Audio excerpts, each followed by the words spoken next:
All right. And welcome back, guys, to the Self-Selecting Podcast. Thank you. Thank you for being here. Thank you for tuning in. You kind of know what I'm going to say. If you are not new to the podcast, first and foremost, request, please, if you're coming from Spotify, from Apple, thank you for being here. Please leave me a review and leave a good review. Leave a 5-star review. Don't hit me with the 4-star review because you don't like that I self-deprecate. Like, that's who I am. I don't want to be shamed for that. I love myself very much, but my sense of humor is what it is. So please don't take away a star because of that. Also, in that I guess the essence of prompting you, if you feel uncomfortable about me talking about gaining body fat, if that's something that really just upsets you and you don't like it, probably don't want to listen to this episode, because today we are talking about building muscle without getting fat. And I know some people, when I say the word fat, it can be a little upsetting. They're just like, oh, you do bodybuilding, like your view on like what's fat, what's overweight. Like, okay, hey, this is all an individual journey. It's not my place to tell you what is too high of a body fat, what's too low of a body fat. But as someone who has, like, historically, like since I was a kid, been paralyzed for a lot of my life by like this idea, like, oh shit, I just have to crash. Like, I have to starve to like how I look. The idea of teaching people, which is the hope here, teaching people how to take a little more control of what they want their physique to look like and achieve those goals in a way that isn't through starvation or isn't through unhealthy antics. Unhealthy, we're putting a little asterisk there because I know some people will be like, well, yeah, you talk about PEDs, you use PEDs. Is that health? No, it's not technically, but okay. If you're bothered by those kind of antics or really even the sense of humor that comes with being in the sport of bodybuilding, really the sport of body dysmorphia, because that is what it is, you probably want to opt out of this episode. And for the rest of you, thank you for being here. If you're coming from YouTube, like, comment, subscribe. A lot of new people here. So many new people. I'm very surprised. People are not growing on YouTube right now, so that makes me feel very good. That makes me feel like these episodes, these things are helpful. If you would, do me a solid. Do me a solid with the algorithm. Drop the comment. Let me know that you are listening, even though I can see the views, I can see the technical listens. It's nice. It's reassuring. And it's also reassuring to hear what you think. If this did help, if it didn't help, if you're like, I like listening to you, but I got nothing from this, that's okay to comment that. Comment that exactly. I'd really like to not see comments like that, but I would like your honesty. So we're getting started here shortly. And we are talking about whether or not it is necessary to get fat in the pursuit of building muscle. And really, this comes from a place where right now I am entering into a growth phase. I'm entering into an intentional push. And it's something that previously I've done. I've been very structured with it. Not going to add in PEDs just yet, but they're coming. Just wait. But right now, I'm starting at a body fat that is not shredded. I'm starting at a very reasonable body fat, but growth needs to happen. Seeing these girls that I compete with come in denser and denser every show, and it's like, damn, I gotta get going. I have to continue to add size. And for those of you who are new to this, really for the last like several months, I've had a lot of things, a lot of changes, a lot of I would say a lot of things that I've wanted to be in good shape for. I'm in good shape now, but I wanted to be in tighter, leaner shape for. So better part of this year, finishing nursing school early in the year, and then traveling a lot, doing a lot of presentations, seminars, things of that nature. I just dieted down, held a very lean physique for a good amount of time. And I'm happy. I'm happy with the muscle I've built thus far. But to be honest, where I'm at, in order to be competitive, it's going to take more. So that's what I'm doing. That is what's happening. Yes, I am still coaching clients. So if you're interested in coaching, whether you are a competitor or a non-competitor, you don't have to be a competitor. We don't I don't have, say we, it's just me and me and me. I don't have other coaches. It's just me doing all the coaching. If you are someone who is not in the world of competing, but you want very high level coaching, very advanced coaching, very detail oriented coaching, you're in the right place. Information can be found in the show notes below. Book a consult with me, free 15-minute consult if you're interested in coaching. If you're not interested in coaching, but you still want assistance, you want one-time assistance, that is what one-time consultations are for. I am still taking people for this month, so if that's something that you're interested in, it can be around training, it can be around PED use, it can be around just competing in general, like you want some input on should you consider competing. If you already have a coach, your boyfriend's coaching, your girlfriend's coaching you, and you're just like, hey, I need some insight to what we're currently doing here, whether it be the drug portion or the lab work portion or the supplement, whatever it is, bring your coach. Bring your coach. Yeah, we can make it a thing. Happens more than you think. Okay, back to our topic today. So I think a lot of people, they get caught up in what's working for others. What's working for others, and it's not a bad strategy. I mean, like when we look at those who have achieved a high degree of muscularity within our division, which I'm talking about the bikini division, but this can be cross-applied to other divisions or to wherever you are, to the look that you are after. Yeah, it makes sense. I mean, like I myself, I look at these physiques, I look at these girls who have built, like, I mean, just insane bodies with so much muscularity, while what appears to be maintaining relatively good shape. Now, even within that, there's a spectrum. There are some people who stay ultra shredded. They build, but I'm going to go out on a limb. I'm going to say they don't build as much as they could if they didn't stay ultra shredded.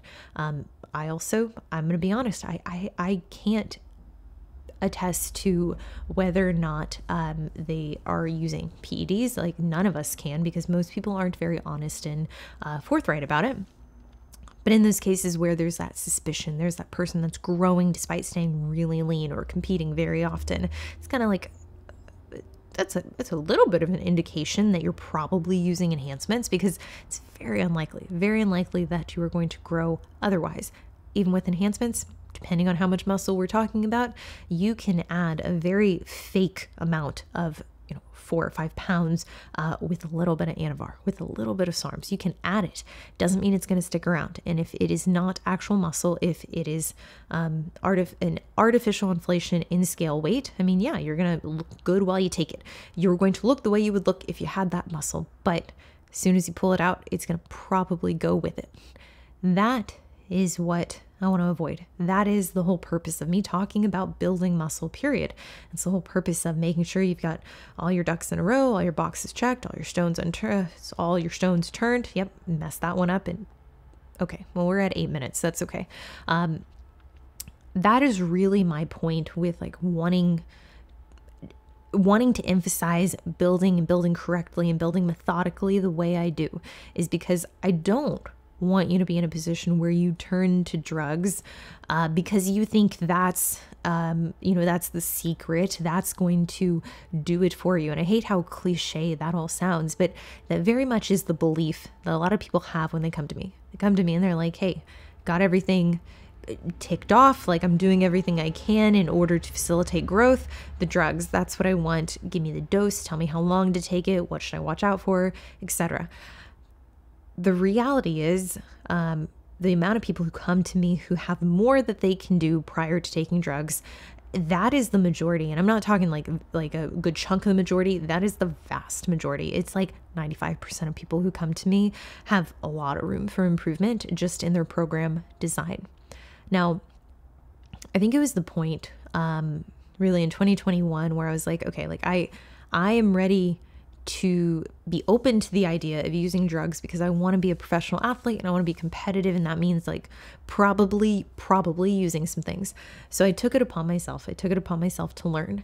Now, it really comes down to the definition of learning, what that means to you, because a lot of you're listening to this with the intention of learning. I don't consider myself entertaining. I have a very dry sense of humor. I don't think you're coming to get good laughs. I think you're coming to get information. That would be a reasonable guess. Now, this means that in the case of understanding what the topic is today, building muscle without getting fat, that means that you want a different outcome. That means that previously you have probably gone about an intentional growth phase. You've probably gone about a push, a bulk, whatever you want to call it. It all means the same things. A non-diet phase, a surplus of some sort, or a maintenance at the very least. All learning is being put in the same condition and demonstrating a different behavior. So if you want to teach someone something and you present them with that same condition and they don't change, they do the exact same thing, they have not learned.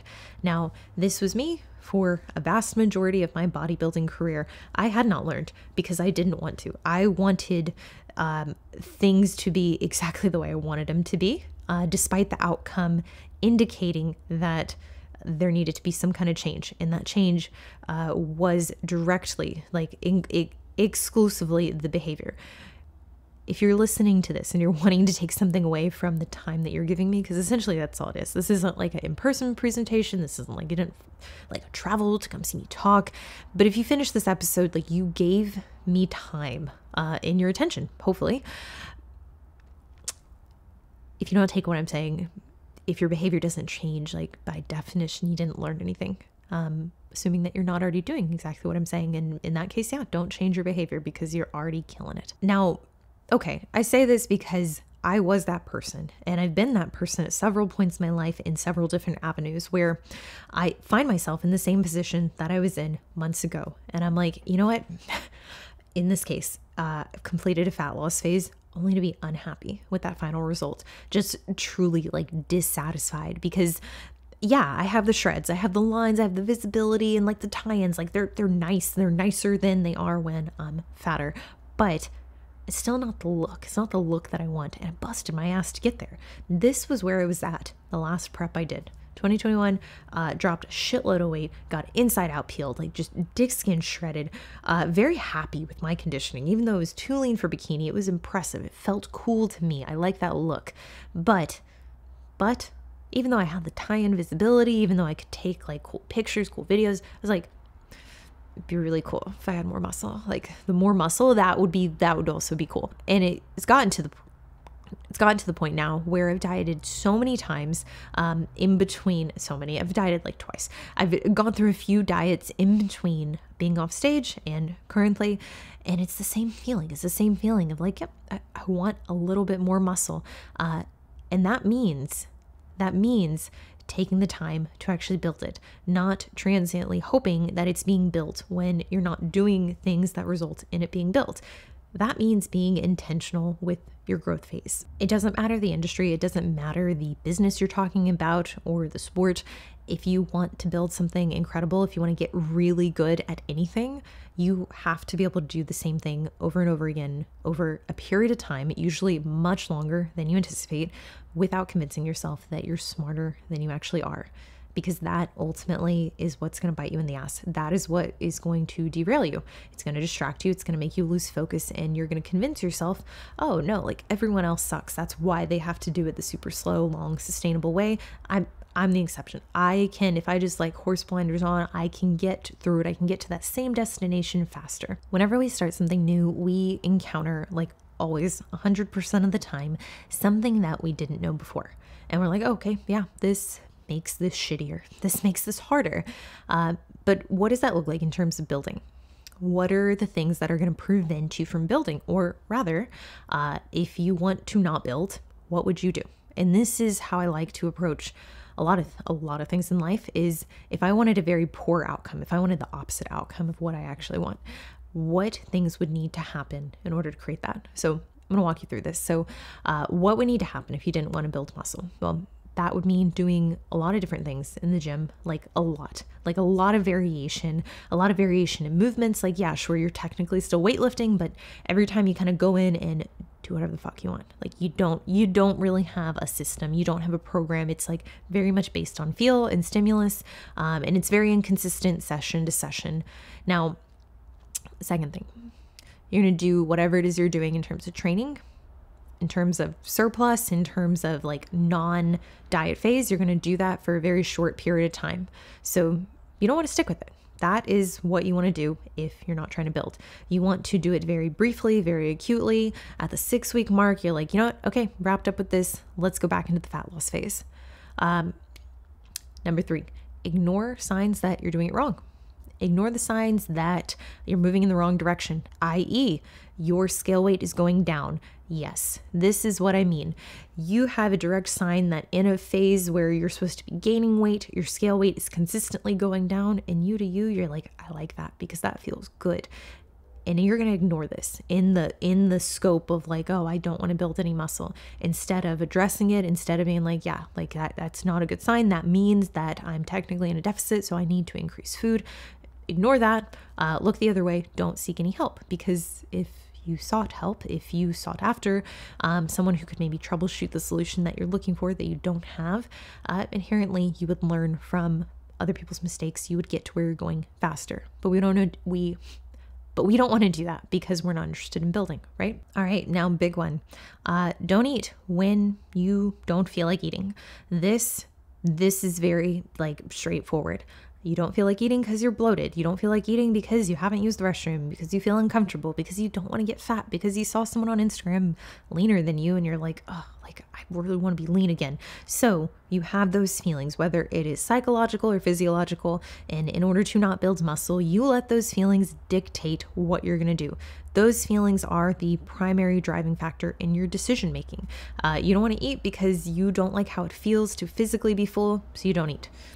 You don't want to eat because you don't like the feeling that you're not moving towards a leaner physique. And that's what ideally you want to do. You always want to be moving towards a better physique, because that's kind of ingrained in us at this point in this sport, or even just in the realm of individuals who value health and fitness, who value their ability to showcase their hard work and their antics to take care of their body. They want that to be outwardly reflected. If that's you, I mean, I'm telling you, that's me. It's very hard. It's a big ask to ask me to sacrifice that, to compromise. It very much is a sacrifice in the short term in order to achieve something that ultimately you won't be able to achieve unless you go through it. Number 5, bend the rules when it's convenient. You want to overindulge. You want to overindulge because, hey, you know what, you've been dieting for a long time, or you know what, there's a social event that usually you would have to like prep your own food. You'd have to bring it with you, or in the case if you're like me, you're just like, I'm just not going to eat because there's no way this is going to fit into my macros, or this is no way this isn't going to result in an overage of some sort. So instead of that, you use these opportunities, these instances, and you're like, well, I'm building, I get to have some fun. It doesn't really matter. I'm not in prep. Live life. YOLO. And treat it like all foods are created equally. Treat it like there is no variation in macro composition. Treat it like calorically, like, oh yeah, no, I tracked. I only had like 4 ounces of chicken, and like, you know, no, I don't think there was that much butter. Like, just bend all of the rules around tracking and caloric intake. Bend it until it fits what you need it to be. Number 6, be inconsistent with how you track progress, aka only take progress pictures, only take check-ins, only do measurements, only log in your spreadsheet, only do these things when you feel like it. And this is probably going to be when you're most motivated. But don't weigh in if you feel fat. Don't weigh in if you didn't use the restroom. You don't feel like checking in because like you're just like, oh, my posts feel like shit. I hate my pictures. They don't look good. Just don't do them. Don't even let your coach know, or don't even like mark it as your calendar. Like, I am opting out of this check-in. Just completely avoid that as a whole, and avoid any kind of note taking that's associated with why you didn't check in. Don't log when you're adherent, when you weren't adherent. I messed that one up. Yeah, don't log it because you want to rely on your historical memory. You want that to be what allows you to depict whether you felt like you were adherent or not. Exclusively use whether you intended to be or whether you feel like you deserve to call it adherent to determine whether you were adherent. Use only non-objective data. and make it largely based in the hypothetical of your initial intention, not in what actually happened. Don't base it in reality, actually, at all. The reason that I like doing exercises like this is because by the end of the list, I mean, I just went through like 6-ish items. By the end of the list, it becomes laughable how obvious it is, the tendency to do these things when it's convenient. And how all of these things are foreseeable. Like we can definitely predict, like I can look back to every diet that I've been on, or every non-diet that I've been on, every time I've been in some kind of building phase. And I've been like, yep, had that urge to do it, or actually went through and did it. Now that is the root of the issue. The unawareness and really the hope that we have for ourselves to be as disciplined and as driven and as loyal to our goals. I guess like the, how do I say this? Really our own integrity with adhering to our goals and following through with our goals, despite when we feel our shittiest, despite when it's hard. See, like that definition of learning, like doing the same thing, not changing your behavior under the same conditions and being upset or even being confused as to why there wasn't a different outcome. That has been like singed into my mind because I hate inefficiency. I hate it so much. Like that is, if you know me, if you know me personally, like, you know, that is my thing. Like that's the thing. It like boils my blood. And this is because like resourcefulness is predicated on learning. It doesn't mean perfection. Like the whole idea around perfection, oh, like I want to anticipate and avoid all these mistakes. It's not possible. You're going to definitely make mistakes. And if you're afraid to make mistakes, you're going to get there even slower than in the hopes that you did things to the best of your ability. I don't think I'm saying that how I want to say it, but that's fine. Resourcefulness is predicated on learning. And that's something that I value. That's something that I value in myself and other people. And being resourceful with something like building muscle, being capable of putting on tissue to, you know, your desired state, it very much feels like a cheat code when we talk about personal physical development. Same concept with fat loss. I do find fat loss to be much, much easier. Fat loss is as straightforward to me as eating less than you need to sustain your current body composition, and doing so in a way that does not result in muscle loss. So doing things that support muscle tissue staying on, but doing it in a way that something is being utilized as fuel, something being the body fat. So I ask myself, like, every time I get into this scenario now, this wasn't the case always. For a long time, I kind of like, I don't know why, like, oh, I'm missing something. And for a long time, it was, in my opinion, I thought it was the drugs. I was like, it's the Anavar. I need Anavar. That's the tool that if I had in my toolkit, I would look exact. Like I had these very ignorant beliefs around what drugs were going to do for me. I also had ignorant beliefs around how much food I could get away with eating, or how inaccurate I could be with food reporting. I had these beliefs, and those beliefs, like acknowledging those beliefs and calling them for what they are, like, I mean, they're all like excuses. They're all just kind of a scapegoat to not want to have to work as hard. Being able to address them and at least acknowledge, be like, hey, I get it. Like I get why those things are easy to fall into, why those beliefs are ones that are easy to adopt. They're supported externally. A lot of people will tell you like, yeah, you know what, you are very adherent, you work very hard. If you don't have a criteria in place to actually measure how hard you work, which even that hard, that's so subjective. It's so qualitative to say that you work hard. Hard relative to what?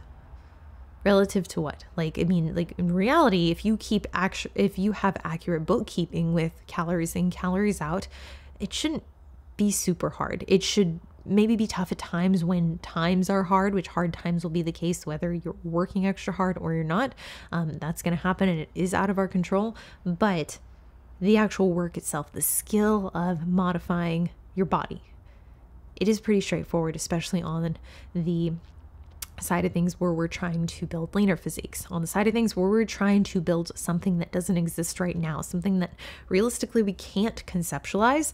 Yeah, that is harder, and it's going to be the hardest the first time you do it.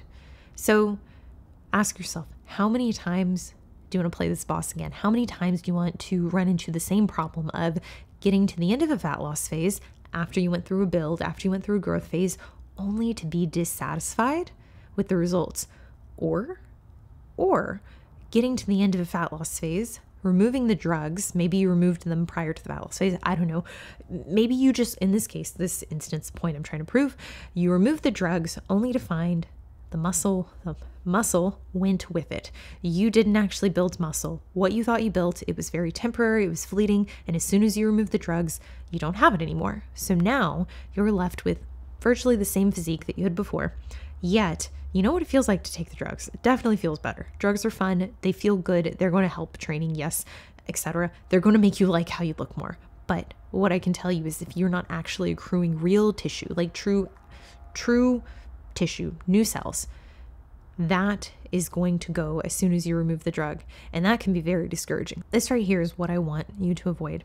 So if you want to build, and if you want to do so in a way that doesn't just result in you getting fat, everything I said before, that little list, we're going to flip it. You're going to do one thing in the gym for a very long period of time. And that thing is going to be measurable. It's going to be objective. And yes, it can be modified. It's not to say that modifications aren't indicated, but it's not going to be modified at will. It's not going to be modified out of boredom or out of a true, like a transient loss of sensation. You're going to get help from other people. So these areas that you don't understand fully. I mean, like, this is going to be an episode I talk about with Jordan, but like, frankly, in the essence of learning how to train, training is not like a training session, like training to a true intensity and RAR of 1 to 2. That's not really conducive with learning a new skill. And for most people that I work with, they haven't been coached, they haven't been taught in a way that teaches them how to go about training. They don't know what kind of intensity, they have no idea how to even gauge intensity. Sure, the form might be good, it might be adequate, but are they biasing the right muscle groups? Well, how do you know if you're biasing the right muscle groups if you're just going in and doing this exercise to just do this exercise? I say this with posing a lot for my clients. I'm like, hey, every part of your physique, as you're hitting a pose, as you're moving pose to pose, there should be an intention with where it's supposed to go. And I feel very strongly that with training, it should be the same, like understanding where you're supposed to be, what your positioning is, and the degradation of that positioning as you get more fatigued, as fatigue begins to accumulate, as you get further into the set, as you increase the weight. These are expected, and here is either how you compensate and get back into position, or I shouldn't say compensate because compensating is not what we want to do. This is how you adjust and modify so that you are not compensating for now being out of position. You can either do that, or how you adjust and you say, okay, well, I'm going to shave off reps because I'm no longer to maintain the position that I need to be in order to achieve whatever goal of this exercise there is. If you don't know how to do that, you need to know how to do that. That's going to make your life a lot easier, because all of the ambiguity, all of the questions like kind of floating around in your head while you're doing a set, while you're training, between training sessions, like, should I even be doing squats anymore? Am I training hard enough? Should I hit a different rep range? Like, all of those things, you'll be able to make decisions around them and provide yourself answers. And in turn, if you're working with a coach, you'll be able to understand why certain adjustments are made. Number 3, you observe what other people have been doing, and you only make the mistake that you make. If you're going to make them, you only make that mistake once. So in the case of, hey, like you used the drugs and you saw, okay, like a little progress came, sure. But you removed them, and like now the progress kind of went with it. Like you don't look the way you looked when you took the drugs, but your ideal look is looking the way you looked when you took the drugs without taking the drugs, right? Because you don't want to have to take the drugs forever. So instead of falling in the trap of seeing what other people are doing and just assuming, well, no, she says she's natural, there's no way she's taking drugs year round. Just remember, a lot of people, their livelihood, their entire career, their perception, their online presence is based around their success on stage and or the shape that they carry and promote online. So in that case, if your entire livelihood, if your income was based around these things, and you know that like disclosing what you take or disclosing that you're kind of being a little abusive with the drug, a drug in question, is that going to negatively impact your ability to market yourself, your ability to drive income? It's not to say that that is most people, most women, most female competitors. It's not to say that, but that is a majority. A majority are not going to disclose it because they're not going to risk their livelihood. So rather than see that and assume, hey, they're natural or they're not taking anything, but they have these crazy physiques, they seem to make improvements, like show to show, like in a very short amount of time. Oh, never heard them talk. Interesting. Maybe you've made these mistakes already. Maybe at this point, you're like, okay, like I've already misused the drugs. Where do I go from here? Well, the answer is not to continue to misuse the drugs. Once you've identified that this is a mistake, decide that you're not going to continue to make it. Number 4, you don't eat intuitively or based on what you feel. You eat according to what is on the plan, what your macros are, and any changes to the amount that you eat is rooted in rationale, and it is not made impulsively. It is not made because of a transient inconvenience or a challenge, like, you know, you feel like you're bloated or you just don't want to eat as much food as you need to eat. The one that I see most commonly, anxiety around getting too fat. Well, you're sure you probably will still experience these feelings. I'm not saying that you should expect to not feel them just because you're going through a building phase. I'm saying expect to feel them and make the decision every single moment that you have the impulse to deviate or to make an adjustment. Be like, nope, those feelings, they will pass. They're not rooted in rationale. They're not rooted in logic. And I will not let them inherently dictate changes to my diet unless that decision truly comes from a place of, okay, this makes sense. I need to make this adjustment. In the case you're getting too fat, okay, well, yeah, maybe we do need to make the adjustment, but still it needs to be done in a systematic way. Number 5, you don't bend the rules, period. You follow the program as adherently as you would if you were in a contest prep. And this is especially true for the individual I was just talking about, the individual who's like, hey, I am very anxious about gaining body weight, going through this build phase. It really, really strikes me as an impossible task because I've never once in my life been, I've never felt good after gaining weight. I've only felt worse and only felt like I'm put in this like a state of desperation where then I need to lose all the body fat very quickly. That is something that I'm not saying will be mitigated, but you can take comfort in knowing that if you are strict with your intake, if you were coming at the intentional growth phase from a place of like, you know what, I'm going to treat this as rigid as I would a contest prep, I can tell you it's very unlikely that you're going to accidentally overshoot, or you're going to take, for every step forward, you're going to take steps back in terms of like the P ratio, so the gain of muscle to body fat. Yes, maybe there are times where you're going to overindulge and like it's going to be something you're like, yeah, I chose to overindulge. I know the consequences. Like I know this is the outcome that's going to come from over consuming in excess multiple times. And maybe this is justified. But again, the decision to overeat, or really the decision to be on plan even at a higher intake, leaning more towards being on plan and still making sacrifices when it comes to food and calories and cravings and desires to eat aimlessly, being able to assess, okay, if I am highly anxious about gaining weight, what do I need to do in order to ensure I don't unexpectedly gain weight, or I don't gain unnecessary body fat? That means treating your diet as carefully as you would when you're in a state where there is a deadline staring you down and you know that, hey, there are consequences if I'm not adherent. I'm going to feel shame. I'm going to feel embarrassment. Really equating that shame and embarrassment of potentially getting on stage out of shape or not being able to hit your conditioning, equating that to similarly of, I will have to end my growth phase early if I cannot stick to this diet, thereby my adherence here matters just as much. And lastly, you show up, whether that be for yourself, whether that be for a coach, meaning that you take check-in pictures, you take your measurements, even if you don't use the bathroom, even if you don't have a bowel movement, you're not like, okay, well, I know that my weight's going to be up, so we don't need to see what it is.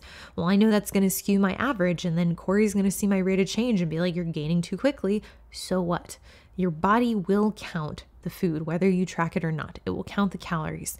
And the thing is, I can tell you that for my clients, when I see that they haven't had a bowel movement, like 3 out of the 7 days that we're looking at, I'm like, okay, so if your average is higher than we were anticipating, if it's reasonably higher, like only a little bit higher than what we were aiming for, we know, we can infer that it probably landed right on target or very close to that without the skewing from the digestion. That's something that if you aren't keeping track of your digestion and your patterns there, yeah, it can be very upsetting to be like, yo, like I did not only did my scale weight go up this week, but it went up much more than I was aiming for.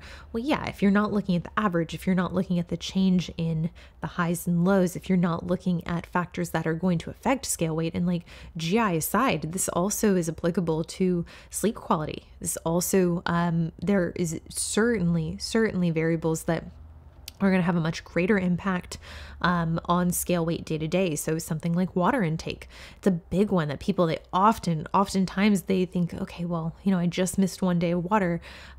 Yeah, okay, now this is going to have effects on training performance. This is certainly going to have effects on digestion. It's probably going to have effects on hunger signaling as well. So particularly for the client who's really struggling with the adherence portion of this is going to be something that like I need closed out every week at the same rate. I need them to realistically be as consistent as they can for something like water because of how many effects it's going to have. It's compounding at this point. The tendency to want to skip check-ins or to want to say like, okay, well, I think it's the fact that my metabolism is slowing, or think that at this point I've built as much as I can build. I think I need to add the drugs in. Like, it's not a matter of not giving your input to your coach or not posing, even, I guess, for self-coached individuals, not posing these questions to yourself. It's important to be able to do that. But it's also important to be able to derive whether or not you are in this state of anxiety around the weight gain just simply because you've never been there before. A lot of people I work with, they have never intentionally tried to gain weight. And I can tell you, like for myself, this has been an ongoing process that I have to be really, really candid with myself about. Yes, it comes from the fear of gaining weight. Okay, the only way to achieve what I want to achieve is through gaining weight. Can it technically be done without gaining weight? No, not really. If I'm wanting to build more muscle and I'm wanting my composition to not change, let's say I'm happy with the body fat, I want to keep the body fat almost exactly the same. That is still going to require more muscle, which is going to mean that my weight will have to go up. So by definition, like find these corners that you can argue with yourself, I guess, out of, where you can be like, hey, the only way for you to reach that goal is to go through this, is to add more numbers to that scale number to go higher. Now, if you're unwilling to do that, then that means that you're willing to accept that your body will not change. The only way that you can change it to create the perception of more muscle is really to likely lose body fat from places that you've never lost body fat from, or in turn getting to a body fat that is a new low body fat level for you. And if that's the case, there still is a ceiling in which you're able to compensate to do that from. Like, trust me, I get it. There are times where it doesn't make any sense. Like, I am at a very lean physique objectively. I feel good in my skin, yet the combination of not getting enough sleep, having poor digestion, just being in a bad state mentally, emotionally, it puts you in that same state, that same feeling of feeling like, hey, you know what, maybe I'm not as lean as I think. Maybe I begin to have that self-doubt, which ultimately will lead you to want to skip taking pictures, want to skip taking measurements. And these are things that, sure, you can make the decision, be like, maybe today isn't the best day because I didn't get enough sleep. Maybe I didn't use the restroom. So it's probably going to be a very inaccurate look. Whereas if I do this tomorrow, okay, that would still make sense, but it would still make sense in it's capturing the weeks, like the ending point for the week or whatever set of days that you were trying to capture. But that's also with the understanding and really the promise to yourself that you're actually going to follow through. So like, I understand like letting your coach know, or even like deciding, hey, like I'm not going to do check-ins today. I'm not going to do my pictures because it's not going to be an accurate depiction. Cool. Make that decision, but you have to commit to the following day, following up with that. The next day or the really soon thereafter. I would say the next day is like really the limit. Like I let clients, I'm like, hey, if it's like a bad day and like it's going to ruin your day, just doing the check-in pictures or just doing like the data log, that's fine. Just take another day, get more sleep, but like really make it a point for that check-in to happen. Like I don't want you to go multiple days with that without at least collecting that data. And this is where really you have to ask yourself, is the program that I'm on, is it compounding? Because whatever you're doing, it has to compound. It has to pay dividends over time. If the program you're on right now doesn't compound with time, then like, no, you need to change the program. That means that program is not in line with building a better physique, because ideally, if you are building more muscle, if you are on some kind of program that allows you to facilitate muscle growth or that encompasses an intentional growth phase, that is going to allow for a better fat loss phase in the near future. Hear me out. You build more muscle. You don't have to get as lean as you got before to have that same look. And let's say that look was not as lean as you really want it to be. Okay, well now having the amount of muscle you do will allow you to seemingly put forth the same amount of work in order to achieve a leaner physique. Now, you're also going to be able to create a look that like physiologically, like quite literally, you wouldn't have been able to achieve otherwise. Like you would have had to go through, go through several manipulations in order to create that kind of fullness. And in some cases, like myself, like even with the use of Anavar, with doing like a really heavy load in terms of like peaking, even with those things, there still is a ceiling on how full you can look, how much muscle you can fake. If the program you're on is reliant on these compensatory mechanisms, the drugs, like the transient use of drugs to get on stage to look better, a really sick, like extreme peaking protocol with like diuretics and a ton of sodium loading. It's like these things can enhance your look, yes, but if you're using them to compensate, then we really have to ask, okay, how much are we missing out on by not just committing to the thing that's actually going to build the muscle and like put the muscle on your frame, so that these in combo with those mechanisms, those same strategies, like imagine how good you could look if you were doing both simultaneously. You want to get into something that if you stick with it for an extended period of time, it would be unreasonable for you to be under muscled. And if that means that you need to work with an expert or work with someone on either your training, your nutrition, your timeline, like whatever the bottleneck is, being able to identify like, why can't you go through this intentional growth phase successfully?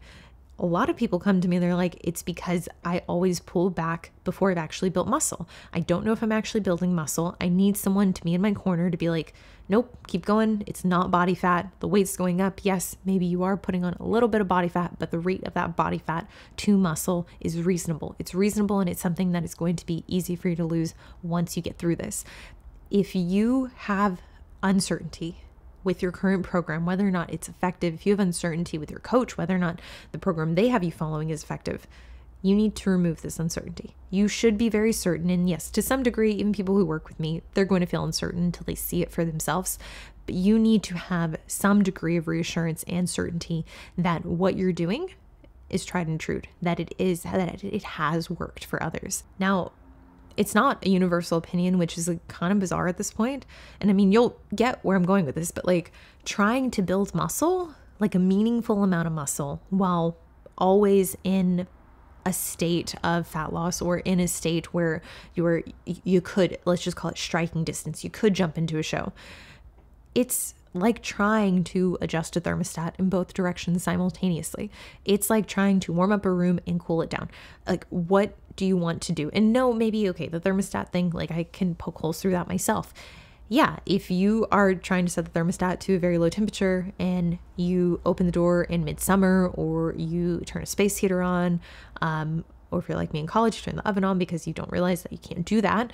Those scenarios where I'm talking like you are trying to achieve two opposing goals at once. Like I'm telling you, you're not going to be as happy with the results as if you had just committed.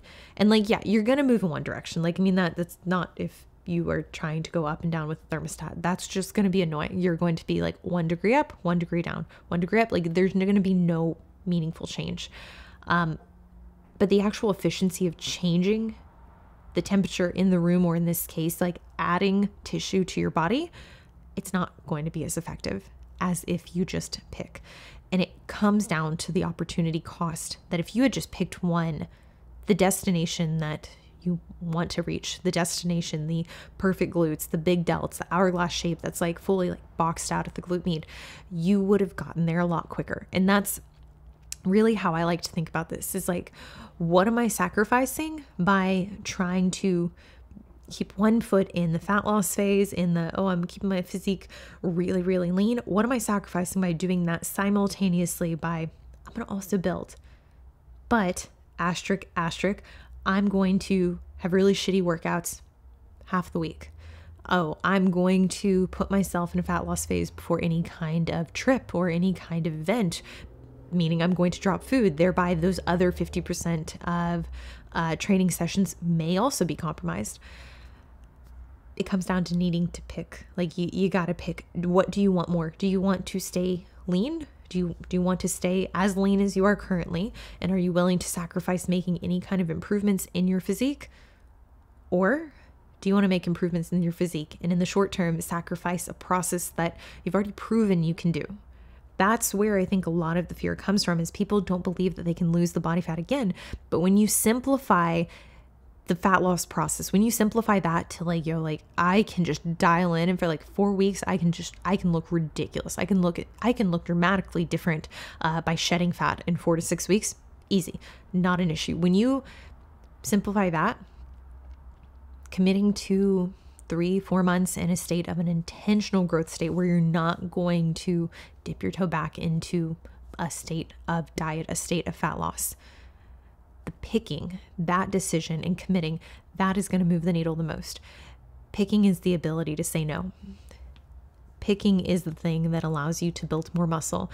And if the things that you're doing right now, if that is what your goal is, if your goal is to build and you're not doing things that facilitate building, you really have to ask, what are you getting out of doing them? We get something out of everything that we do. We do things because we get something out of doing them. So what are you getting out of doing that? And honestly, the truth is, the biggest change is going to come. It's not necessarily from going into a surplus. It is from coming out of a deficit, committing to not jumping back into a fat loss phase the first time that you feel uncomfortable. It's the active choice to take time off dieting, and it really comes down to who you become as a consequence from making that choice. The habits that you begin to build because you've decided, okay, I am not going to entertain the idea of getting leaner for this amount of time. And no matter what happens, I'm going to commit to this. I'm going to see it out for that duration. The biggest mistakes that I see that results in people gaining more body fat than muscle, aka wasting time and further driving the belief that drugs are the missing piece, starting with too little runway. So being in a position where hey, you're at a body fat that's already uncomfortable. You're only going to allow yourself realistically to gain like 5 pounds before truly you're miserable. Like you hate how you look. You need to have at least 12 weeks minimum of time to gain. And I wouldn't say that like aiming for 0.5 pound per week, like 0.5 pound, that would be nice in theory, but realistically, there are going to be some weeks where you're a little bit over, there's going to be some weeks where you're under, but having enough runway to where you can gain weight and you can even gain some body fat. So starting in a position where you're lean enough to support some body fat gain that mentally you're going to reconcile. Okay, that has to happen. Number 2, other big mistake, not tracking as precisely as you would in a contest prep, and in turn, not controlling body fat gain. So like I said before, going about how do we ruin our building phase and burn through a runway, tracking very inconsistently.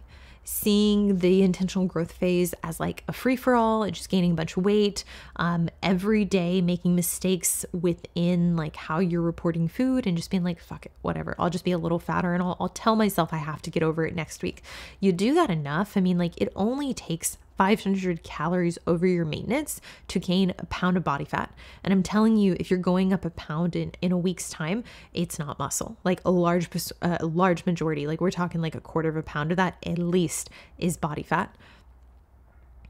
Number 3, jumping into PEDs before progress stalls. Just jumping into him, just saying, okay, I did the growth thing. I'm in the growth phase. I made the commitment. I marked it on my calendar. I'm growing till here. And then rather than actually trying to maximize what you're doing naturally, rather than trying to get trying to get as much as you can out of this phase, you put yourself in a position where you're like, no, I mean, like this sucks. It's shitty. Remember, I want the drugs. Like I want the drugs to make this less shitty. That's not what you should do. You should wait. You should wait until you stall. You should wait until you're kind of at that midway point where you're like, okay, I built some muscle. I did build some muscle, but now maybe I am at the point where like body fat is a little high. Maybe it does make sense, but this is predicated on you were seeing growth based on your current program and you're going to continue that current program. That is when I would consider the PEDs. Number 4. Not taking the measurements accurately, not doing the skin fold sites. So kind of just, again, what I said previously, randomly taking these things and not really paying attention to changes. You're like, okay, I don't know if this is the same part of my leg in which I'm measuring the circumference. Maybe you go to a different trainer to do the skin fold sites. You need continuity, you need consistency in how these things are measured. And I know it can sound daunting what I'm saying, like, yo, wait, like, how do I get someone else? Okay, I do both of these things myself. And like, yeah, my boyfriend, like I do his, he's plenty competent to do his own.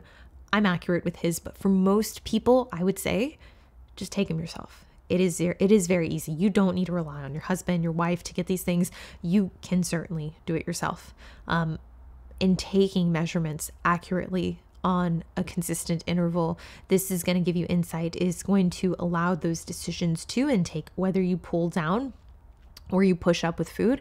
It's going to allow you to make these out of logic, not out of emotion, not out of haste, which is ultimately what we want to avoid. And last but not least, the biggest mistake that I see for individuals who ultimately it then results in them gaining more body fat than they'd like when they were trying to put on muscle is that when they find they're gaining too quickly, they go back into a deficit. They are like, okay, no more surplus, dropping food. Like, you know, in some people's cases, you're at like a 2,300 calories. And instead of just pulling food down to 2,000 or 1,900, they pull their food way the fuck down to 1,300, 1,400. And they're like, okay, a week of dieting back here. That's what I'm going to do. I'm going to wash off all the body fat.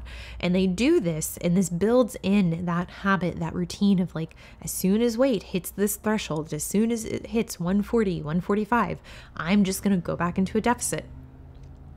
I get the sentiment in theory. Like I'm sure I can understand it, and I've wanted to do that myself. I've done that myself. But I can tell you, in the case of someone looking to really build muscle, you need to commit to that frame of time spent in a building phase. And the more time that you can spend in that phase, refining the skills around training, refining the habits that maybe are not as much in the forefront while you're in a fat loss phase, you know, regarding recovery, regarding just sleep hygiene, and just generally like auto-regulating your volume enough so that you can sustain that program and you're not consistently burnt out. The more time you can spend in that state of building habits, building skill, the greater those skills develop too. And ultimately, those are the skills that they're the same skills. I mean, the skills that you need to build muscle, you need a much lower degree of them in order to retain muscle. But having those skills and implementing those skills, those habits will ultimately allow your next fat loss phase to be easier, which is why I strongly encourage you to spend that time in that intentional growth phase, fostering the skills that are going to be needed to allow you to retain muscle next time you're in prep or fat loss phase. I hope this was helpful. I hope you guys enjoyed it. Thank you for watching. As always, I will see you in the next one.